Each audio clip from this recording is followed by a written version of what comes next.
నమస్తే నేను Chandana. Welcome to great Andhra big story. మంచి అనేది ఎక్కడున్నా నేర్చుకోవాల్సిందే.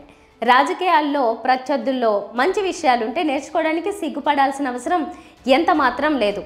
వైసీపీ ఘోర పరాజయ నేపథ్యంలో ఆ పార్టీ నడవడికలో మార్పు రావాల్సిన అవసరం ఎంతైనా ఉందని చెప్పేవాళ్లకు తక్కువేం లేదు.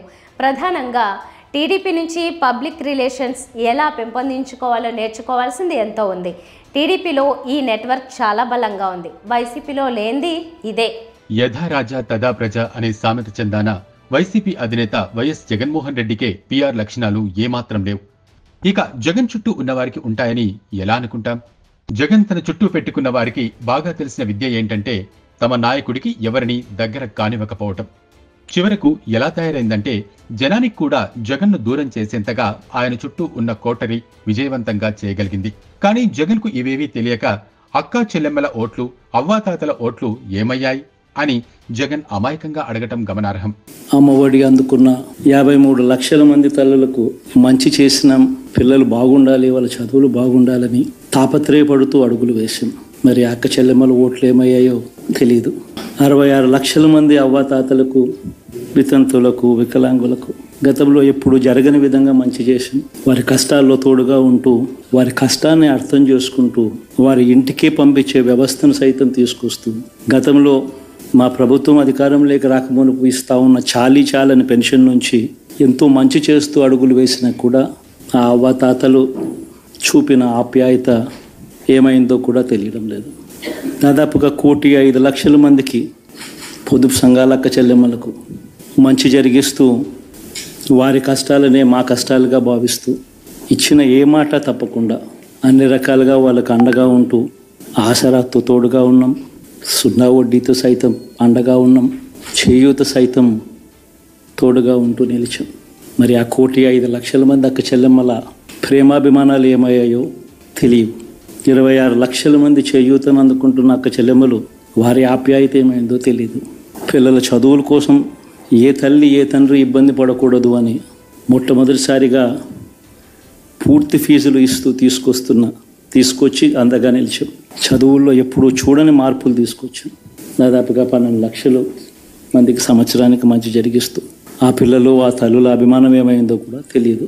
సంక్షేమ పథకాల లబ్ధి కలిగించినంత మాత్రాన సరిపోదని, వారితో కనెక్టివిటీ పోయినందునే ఓడిపోవలసి వచ్చిందని జగన్ కు చెప్పేవాళ్ళెవరు?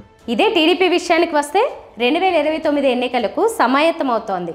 ముందుగా తమకు వ్యతిరేక మీడియా అలాగే నాయకులు ఎవరైనా విషయమై ఆ పార్టీ ఆరా తీస్తోంది. ప్రభావశీలురైన నాయకులు, జర్నలిస్టులు, ఇతరత్ర వ్యక్తులు, సంస్థలతో సత్సంబంధాలు ఏర్పరచుకోవడానికి టీడీపీ పీఆర్ నెట్వర్క్ చురుగ్గా పనిచేస్తోంది. టీడీపీ విషయంలో ప్రధాన పాత్ర పోషిస్తున్నది పీఆర్ వ్యవస్థే అంటే అతిశయోక్తి కాదు. పబ్లిక్ రిలేషన్స్ గురించి జగన్కు ఆయన నమ్మకంతో పెట్టుకున్న కోటరీకి పట్టింపే లేకపోవడం ఆశ్చర్యం కలిగిస్తోంది. ఒక రాజకీయ పార్టీని బలమైన పౌర సంబంధాల వ్యవస్థ లేకుండా నడిపించాలని ఎలా అనుకుంటున్నారో వారికే తెలియాలి. జగన్ కోటరీ దృష్టిలో పీఆర్ అంటే అధినేత నుంచి కోట్లాది రూపాయలు డబ్బు దండుకోవటం, దాన్ని 2-3 పంచుకోవటం.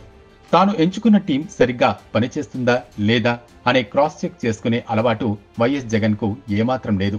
టీడీపీలో ఇంతకాలం పీఆర్ వ్యవస్థను చంద్రబాబు పట్టించుకునేవారు. ఇప్పుడు ఆ వ్యవహారాలు లోకేష్ చూసుకుంటున్నారు. లోకేష్ చుట్టూ అత్యంత బలీయమైన పీఆర్ వ్యవస్థ ఉంది.